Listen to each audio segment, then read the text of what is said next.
In 1873, French novelist Jules Verne published the book Around the World in 80 Days. I wonder if Mr. Verne, writing the book, knew that in 2014 his novel would inspire someone like me to undertake the same journey of epic proportions. I mean, I don't claim to be of the same social status as Phileas Fogg, but one thing we do have in common is that we're both on a journey to prove others wrong. I've spent my whole life living in London, born and raised. This is where I grew up, my estate in Wood Green. But you see, the London that I grew up in is very different from the London that the world knows. Because when most people think of London, they think of Big Ben and Mr. Bean.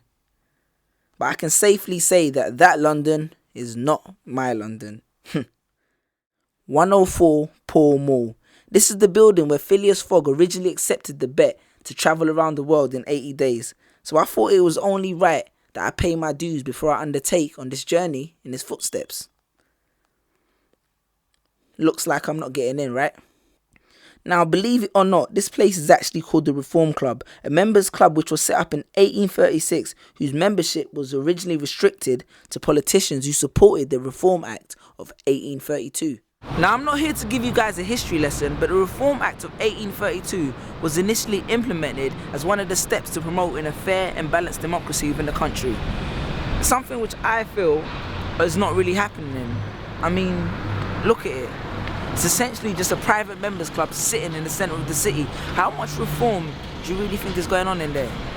I don't know. But that's why I feel like my journey is more important now than ever, because we're living in a city which is divided, and certain people in environments where I'm from are not given the same opportunities or to seeing the same things to create change and promote reform.